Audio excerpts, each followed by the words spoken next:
김건희 여사가 나토 순방 당시 착용했던 고가의 목걸이가 김 여사 오빠의 장모집에서 발견됐습니다. 김 여사 측은 모조품이라고 주장하는데 해명이 석연치 않습니다. 오늘 이슈 플러스에서는 이 문제부터 짚어보겠습니다. 김성훈 변호사, 문소연 기자와 함께하겠습니다. 어서 오세요. 안녕하세요. 안녕하세요. 문 기자, 먼저 김 여사가 나토 순방 당시에 착용했던 고가의 목걸이, 뜻밖의 장소에서 발견이 됐습니다. 네, 그렇습니다. 그러니까 김 여사는 지난 2022년 6월 나토 순방 당시 그 6천만 원대의 반 클리프 아펠 목걸이, 그리고 2천만 원대의 티파니 앤 코 브로치, 1천만 원대의 까르티에 팔찌 등 이제 고가의 장신구를 한 모습이 포착돼서 논란이 일었었는데요. 특검팀이 경기 남양주시에 있는 그 김 여사 오빠의 장모집을 압수수색하는 과정에서 당시 착용했던 목걸이와 다른 귀금속들을 발견을 했습니다. 그 당초 특검은 양평 공흥지구 개발 사업 부당 개입 의혹 관련 자료를 확보하기 위해서 압수수색을 하던 중이었거든요. 그런데 뜻하지 않게 그 논란의 목걸이가 발견이 되자 영장을 새로 받아서 증거 확보에 나섰습니다. 참 이상한 곳에서 발견이 됐다 이런 생각이 듭니다. 당시에 대통령실에서는 지인에게 빌렸다, 소상공인에게 구입했다, 이렇게 얘기하지 않았습니까? 네, 원래 공직자윤리법상 500만 원이 넘는 귀금속은 이제 신고를 해야 되는 의무가 있습니다. 그런데 윤 전 대통령은 그 귀금속을 신고한 적이 없었거든요. 그래서 순방 이후에 재산 신고 누락 논란이 제기되자 대통령실은 처음에는 현지에서 빌린 거라 재산 신고 대상이 아니라고 얘기를 했습니다. 그러다 장신구 3점 중에 2점은 이제 지인에게 빌렸고, 한 점은 소상공인에게 구매한 것으로 이제 금액이 신고 대상에 해당하지 않는다고 말을 바꿨습니다. 하지만 당시에도 누가 빌려준 건지, 또 얼마를 주고 어디에 산 건지는 밝히지 않았었습니다.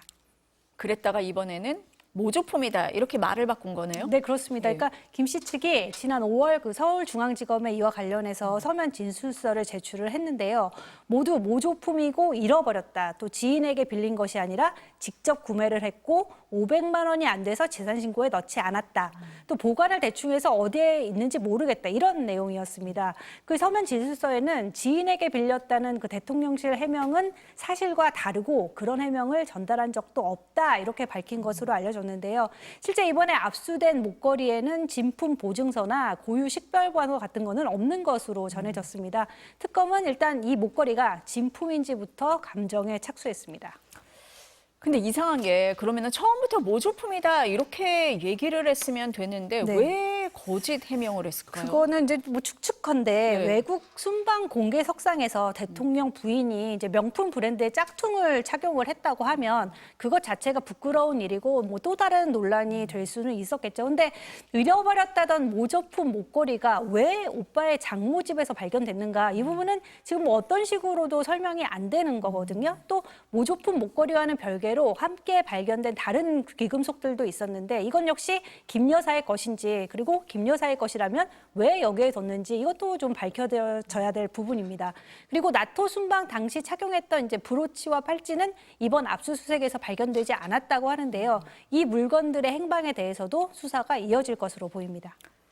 변호사님은 어떻게 보셨습니까? 말을 계속 바꾸고 이 목걸이가 오빠의 장모집에서 발견이 됐다. 특검에서는 어떤 부분을 좀 눈여겨볼 거라고 생각하세요? 네, 앞으로 수사 과정에서 특히나 이제 신병과 관련돼서 중요한 요소가 되는 것이 바로 증거인멸의 우려가 있는지에 관한 부분입니다. 그런 점에서 지금까지 진술하고 해명한 내용들, 그리고 그 내용들과 배치되는 여러 가지 수색, 압수수색 과정에서 나타난 증거들이 존재한다는 것은 증거인멸의 가능성이 높다는 것을 반증하는 것이라고 볼 수가 있겠죠. 그런 점에서는 이제 지금 기존의 진술의 취지들이 왜 이렇게 되었고, 이제 8월 6일로 소환 예정이 되어 있는데요. 그럼에도 불구하고 왜 이 내용들이 이렇게 모조품이 여기서 발견됐는지에 대한 것들을 대조해가지고 신문을 진행할 가능성이 높고요. 또 고의적으로 수사에 혼선을 주고자 하는 것이 아닌지에 대한 또 확인 또한 있을 가능성이 높다라는 생각이 듭니다. 잃어버렸다라고 하는 것과 또 빌린 것이라고 하는 것과 모조품을 구입한 것이라고 하는 것은 다 다르고요. 모조품을 구입했다고 하더라도 그것을 또 지금과 같이 특정한 인척 집에 그것을 보관시키는 것도 사실은 객관적으로 납득하기가 어려운 것입니다. 그리고 기본적인 자산의 규모들을 봤을 때 하더라도 갑자기 저렇게 공식적인 석상에서 다 보여지는 자리에서 굳이 모조품을 구입해가지고 했다는 것들도 사실은 여러 가지로 납득이 가지가 않고요.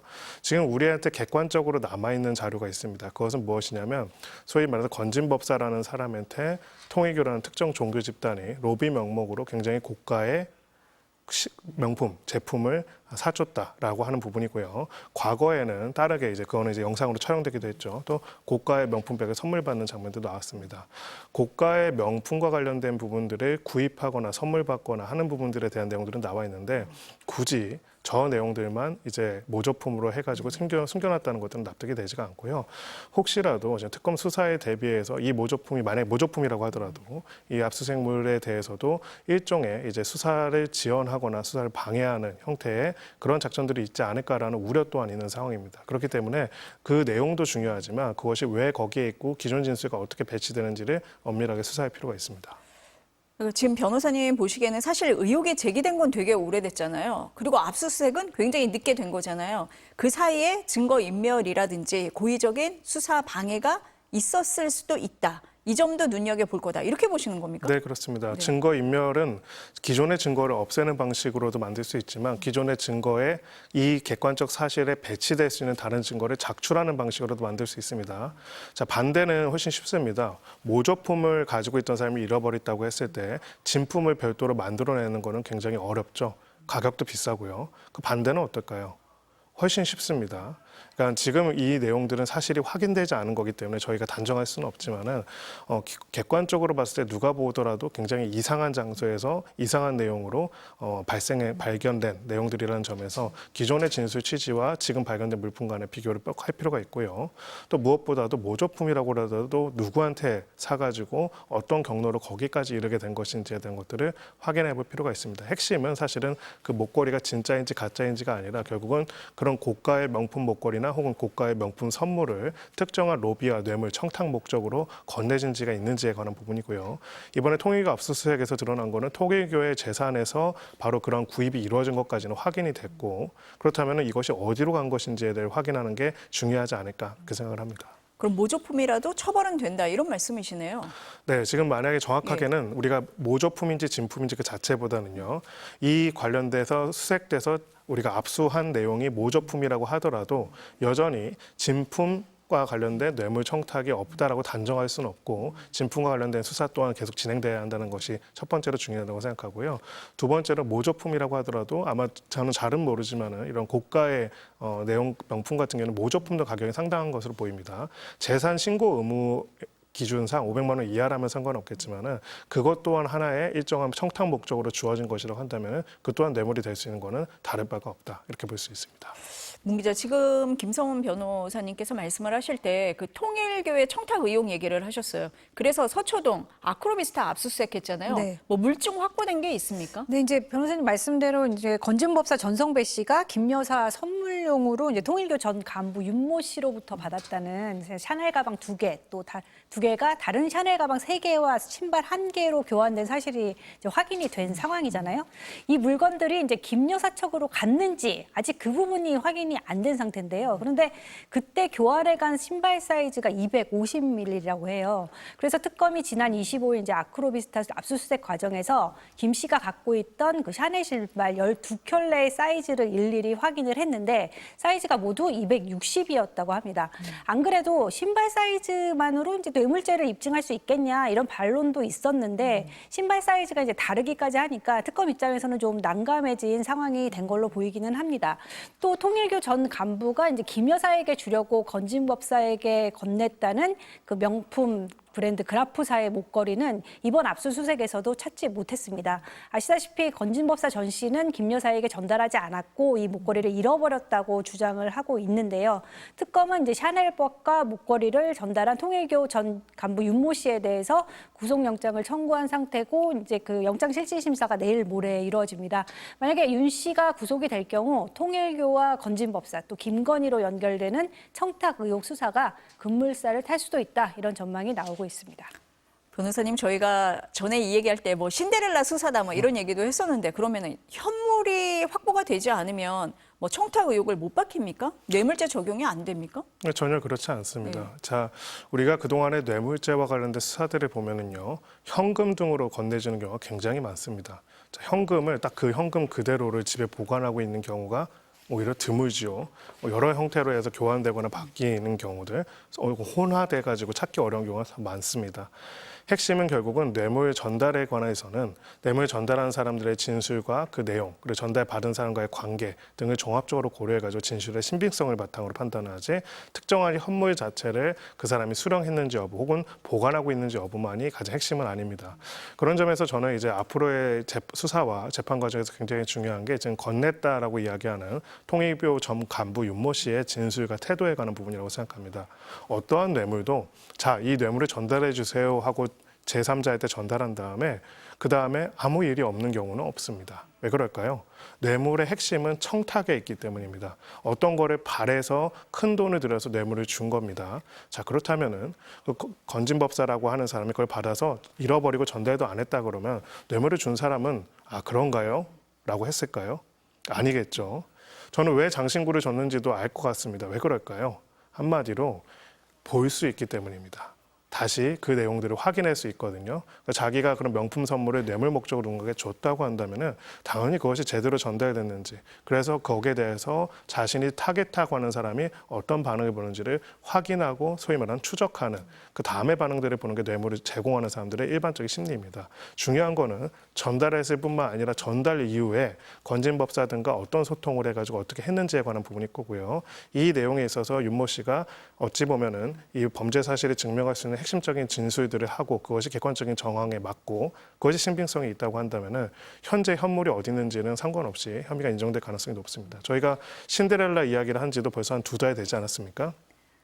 2달이면 어떤 증거도 바꾸고 어떤 증거도 없애고 새로운 증거를 하기에도 충분한 시간입니다. 사실 지금 압수수색 자체가 너무나 늦었기 때문에 지금 현재 현물을 오히려 보관하고 있어서 딱 맞는 게 있다라고 한다면 그게 더 신기한 일이라고 할 수 있죠. 핵심은 청탁이고 그 내용이다. 이런 말씀이세요. 공천 개입 의혹 수사도 속도를 내고 있는데 오늘 이준석 대표의 집과 사무실을 압수수색했어요. 네, 김건희 국정농단 특검이 이제 오늘 오전에 이준석 개혁신당 대표 자택과 국회의원회 관 사무실을 전격 압수수색했는데요. 특검은 윤석열 전 대통령 부부가 대선을 앞두고 명태균 씨로부터 대선 여론조사 결과를 제공받은 대가로 2022년 6월 그 재보궐선거에서 김영선 전 국민의힘 의원이 공천을 받는데 영향력을 행사한 것으로 의심을 하고 있는 상황입니다. 이 대표는 당시 이제 국민의힘 당 대표였고요. 특검은 압수수색 영장에 이 대표를 명태균 공천 개입 의혹 관련 업무 방해 혐의 피의자로 적시한 것으로 전해졌고요. 조금 전에는 특검이 그 피의자 신분이 맞다라고 확인도 해줬습니다. 특검은 이 대표가 김 전 의원이 공천을 받는 과정에서 모종의 역할을 한 게 아닌지 의심을 하고 있습니다. 그런데 이준석 대표가 어제 개혁신당 당대표로 선출이 됐잖아요. 네. 좀 당 분위기가 어떻습니까? 뭐 예상대로 뒤숭숭합니다. 그러니까 오늘 당 대표로서 이제 첫 최고위원 회의를 주재할 예정이었는데 이게 취소가 됐습니다. 이 대표는 이 자리에서 당 지도부 운영 계획도 얘기를 하고 그러면 이제 언론의 관심도 많이 받았을 텐데 시기가 공교롭게 됐다면서 불쾌감을 드러냈습니다. 직접 들어보겠습니다. 지금 자택 상황은 어떻게 집주인 없는 상태에서 지금 뭐 압수수색하고 있는 건가요? 저희 변호사 입회할 때까지 조금 대기할 거로 보입니다. 네. 잠시 대기하고 변호사 오면 뭐 진행이 되겠죠. 지금 보니까 참고인 신분이신 거잖아요. 네, 아무래도 뭐 저희 입장에서는 굉장히 시기가 공교롭다. 네, 이렇게 전당대회 끝나고 나가지고 오늘 이제 보통 당 지도부의 새로운 운영 계획이나 이런 것들을 얘기하고 언론도 그런 데 관심이 있어야 될 상황인데 이걸 압수수색을 뭐 이게 제가 봤을 때는 제가 뭐 현행범도 아니고 네. 그런 상황에서 이렇게 뭐 급작스럽게 진행할 필요가 있느냐? 오해 살 일을 안 했으면 좋겠어 특검이 뭐 그런 생각을 합니다. 방송을 할 때만 해도 이제 뭐 참고인 신분이다 이렇게 알려졌었는데 좀 전에 말씀드린 대로 피의자 신분이 맞다고 확인이 된 거고요. 천하람 개혁신당 원내대표는 이제 당대표 취임 첫날 압수수색을 한 건 정치적 의도를 가진 언론 플레이, 망신주기라는 의심을 지울 수 없다면서 비판의 목소리를 높였습니다. 특검이 어제는 윤상현 의원 조사했죠? 네, 윤 의원은 이제 윤 전 대통령 부부가 2022년 재보궐선거 당시 김영선 전 의원 공천에 부당하게 개입했다는 혐의를 받고 있는데요. 당시 공천관리위원장이 바로 윤상현 의원이었습니다. 작년 10월에 김영선 좀 해줘라라는 이제 윤 전 대통령의 육성이 처음 공개가 됐고요. 추가로 윤 전 대통령이 윤 의원을 지목한 녹취도 공개가 됐는데요. 이것도 들어보겠습니다.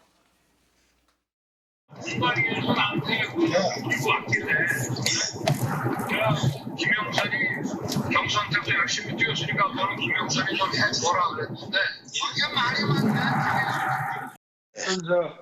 상현이한테 내가 한 번 더 얘기를 할게. 걔가 공관위원장이니까. 네, 윤 의원은 이제 15시간 조사를 받고 귀가를 했는데 윤 전 대통령의 이제 공천 관력 전화를 받았다 이렇게 시인을 한 것으로 알려졌습니다. 윤 전 대통령은 이제 내일, 김 여사는 다음 달 6일 조사를 받으라고 통보가 간 상태인데 하지만 건강 악화를 이유로 이제 조사와 재판에 응하지 않고 있는 윤 전 대통령은 내일 조사에도 불출석할 거란 전망이 높습니다. 변호사님, 지금 문소영 기자가 얘기를 할 때 윤상현 의원이 어제 조사를 받으면서 김영선 전 의원 공천과 관련해서 윤 전 대통령으로부터 전화를 받았다라고 진술했다고 얘기를 했습니다. 그럼 이제 윤 전 대통령의 지시가 확인이 되는 겁니까? 어떻게 되는 겁니까? 네, 객관적인 지금 물증도 있고, 근데 저렇게 하고 나는 얘기 안 했다라고 할 수도 있는데, 이제 받은 사람, 여기서 나오는 상현이라고 불려졌던 윤 의원에 대해서도 조사를 했는데 본인은 그 지시를 받았다라고 이야기하기 때문에 공천 개입, 이거는 사실 객관적으로 확인이 됐다라고 볼 수가 있고요. 지금 이제 관련된 조사를 받고 있는 정치인들의 혐의와 관련돼서는 이제 결국은 그거에 따라서 어떤 행동을 했는지가 관건이 될 것이다라고 보여집니다. 공천이라는 것은 지금 대통령이 여당의 공천에 직접적으로 개입했다라고 하는 본인이 개입하겠다고 하는 진술은 확보가 된 상태이고 그 진술을 받은 공관위원장의 진술 또한 확보가 된 상태라면은 개입 자체에 대해서는 이미 어느 정도 혐의점의 입장에서 핵심 증거가 수집됐다고 볼 수가 있고요.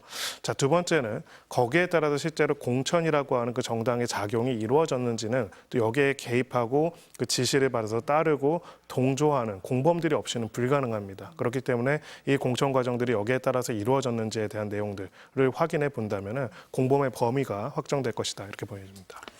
문 기자, 이 12.3 비상계엄 관련해서요. 지난주에 법원이 시민들의 피해가 인정된다고 하면서 배상 판결을 내렸어요. 추가 소송이 이어지고 있습니까? 네, 이제 먼저 이 판결이 어떻게 나왔는지부터 좀 간단히 말씀을 드리겠습니다. 그러니까 비상계엄 일주일 전에 일주일 뒤에 시민 104명이 윤 전 대통령을 상대로 비상계엄 선포로 정신적 피해를 입은 국민들에게 위자료를 지급하라 이런 소송을 냈었는데요. 지난 25일 법원이 1인당 10만 원씩 지급하라는 이제 원고 승소 판결을 내리게 된 겁니다.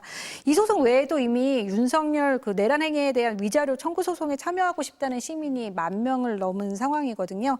이번 판결이 확정이 되면 이제 윤 전 대통령은 국민에 대한 천문학적인 손해배상을 하게 될지도 모른다 이런 전망이 나오고 있습니다. 변호사님 어떻습니까? 줄 소송이 있을 것 같은데 이 판결 의미 어떻게 봐야 돼요? 네, 아직도 저는 기억납니다. 헌법재판소의 파면을 이제 선고하는 결정문에는 대한국민의 신임을 중대하게 배반하였다라는 그 문장이 있었죠. 결국은 이제 대통령이라는 직위와 그 행동에 대한 민사적 의미를 어찌 보면 확인하는 것이라고 볼 수가 있습니다. 실제로 배상 책임도 있지만은 대통령이라는 직위는 어찌 보면은 헌법적으로 보장되는 또 직위긴 하지만 정확하게는 국민들의 의사에 따라 국민의 대의기관으로서의 역할을 수행하는 아주 한시적인 역할이고 국민들의 신임을 배반해가지고 국민들에게 피해를 입히는 구체적인 위법하고 위헌적인 행동을 할 경우에는 그렇다고 하더라도 임기가 끝난다고 하더라도 혹은 파면된다고 하더라도 책임을 질 수 있다는 것들을 명확하게 하는 것이라고 볼 수가 있겠죠. 그런 점에 있어서는 굉장히 유의미한 판결이라고 보여지고요.